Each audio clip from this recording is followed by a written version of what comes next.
Happy Saturday, everyone. Hopefully, you're all having a great day so far. I know things are still a little bit gloomy across the area, but we're starting to see some sunshine peek through the clouds. Still tracking a few showers, but honestly, that's not what this stream is about. We are previewing a really exciting rocket launch that's actually going to take off from Wallops Island, Virginia. At least it's expected to tomorrow morning at 5:50 a.m. This will be the 18th Antares rocket launch. It's named after the late Sally Ride, the first American woman in space. Really exciting. They're going to be doing experiments and all that good stuff. But it will require, of course, you to get up a little bit early. And as long as there's no problems, again, liftoff will be at 5:50 tomorrow morning. For more on what's kind of exciting about this launch and a little bit more information quickly, we're going to play a story for you that I did earlier this week. The latest Antares rocket will launch from Wallops Island, Virginia this weekend. This means folks right here in the Carolinas and all across the mid-Atlantic states may catch a glimpse. This rocket is a resupply mission for NASA. It will hold supplies, equipment, and materials for science experiments. It'll also house laundry. We haven't quite figured that out yet, so we have to send up fresh laundry for them. Tony Rice is an ambassador for NASA. He says the most exciting thing with this launch is collecting new scientific data. Experiments include bioprinting tissues, ovarian cell research to improve fertility treatments, and examining mud flow to help prevent landslides post-wildfire. The benefit of doing these tests in space is you remove gravity from the equation. It really lets the scientists get down to the physics of what's going on. The launch will begin at 5:50 Sunday morning. Now, don't forget to set your alarm on a device that auto-updates, like a cell phone. Daylight saving time ends the same morning. It'll still be dark since the sun won't have officially risen yet, but as sunlight hits the upper atmosphere, it'll illuminate the exhaust from the rocket. Look toward the east-northeast and keep an eye out for a little yellow dot in the sky. If you have trouble navigating where to look, just look toward the sunrise. Candace Jordan, the planetary administrator at the Shield Museum, says another cool thing about the launch is who it's named after, the late Sally Ride. She was the first American woman in space. One of the first female Capcoms, so the ones that talk to the astronauts that are in space. So I think it's a really neat thing. She was a big women in STEM and STEM engagement. For WCNC Charlotte, I'm meteorologist Brittany Van Voorhees. So crazy, right? That I was so quickly able to switch outfits. Just kidding. So it's really, really exciting, folks. Rocket launches are really, really fun. Obviously, sometimes we don't get an opportunity to see them here in the Carolinas because a lot of times they are launched from Cape Canaveral. But again, this time it's from Wallops Island, 5:50 a.m. I'm not sure if this was strategic or not, but of course, we wouldn't be able to see it if it didn't occur on the same weekend, right, as daylight saving time ending because of the 6:49 a.m. sunrise tomorrow versus what we've had, which was closer to 7:45. So don't forget again to set those clocks back. If it's at a device like an alarm clock, I know people don't have that a lot anymore. I definitely do because I need 85 backup alarms. But definitely if it's on your phone, you can set it, for your normal time since things like that auto update. And we are going to, of course, be also looking at kind of the forecast here. So I want to show you some graphics that I kind of put together for you. So this is kind of a map quickly. So this is what's actively going on in Charlotte. This is not a future, but this is satellite and radar. I just wanted to kind of show you how far Wallops Island is from us. It's about 350 miles. So I wouldn't say it's close, wouldn't say it's too far away, but that's kind of the direction that you're going to want to look toward the east and northeast. Candace, of course, mentioning that great way to do so is to look toward the sunrise if you are kind of confused right in your backyard about where that exactly is. So again, Wallops Island is a little bit to our east and northeast, so that's where you'd want to look.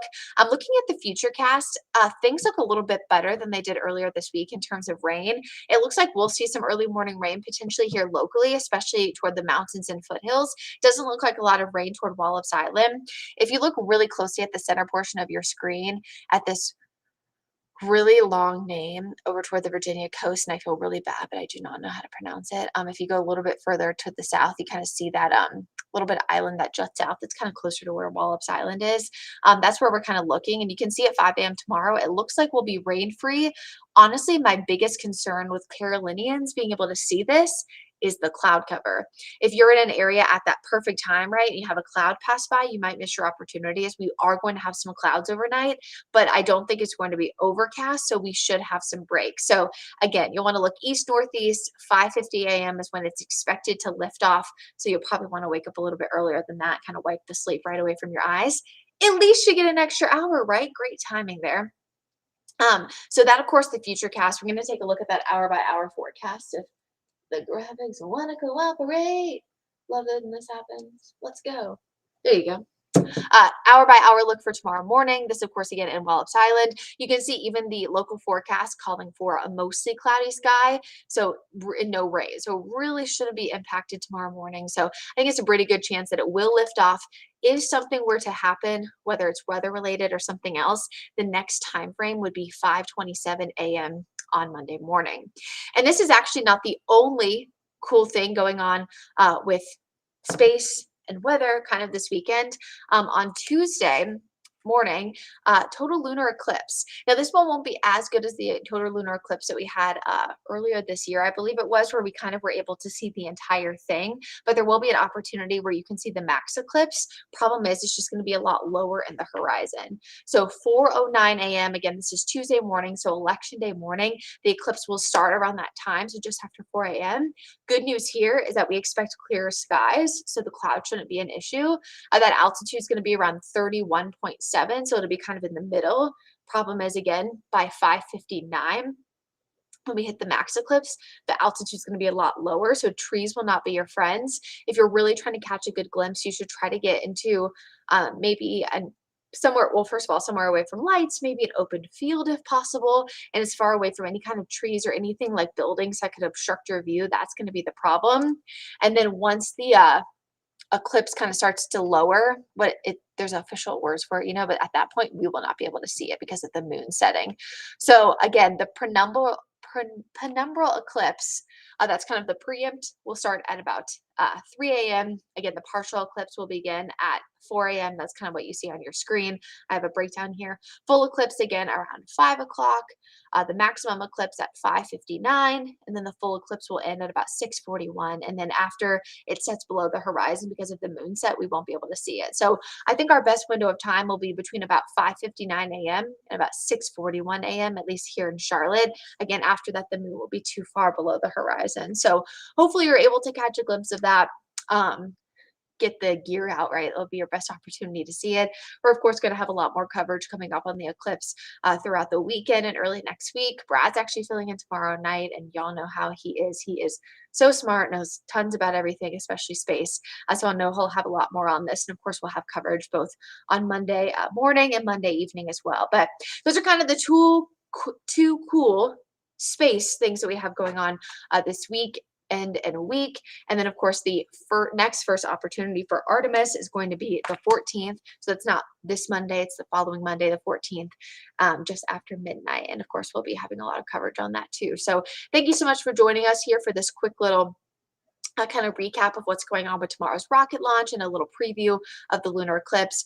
We'll have coverage, of course, on Wake Up Charlotte tomorrow, hopefully, if things go smoothly with the Antares rocket launch. Of course, our show starts at 6 a.m. Derek, I agree Brad is the best. I mean, I hope you don't mind me, but, Brad is definitely the best. I'd love to learn from him and work with him.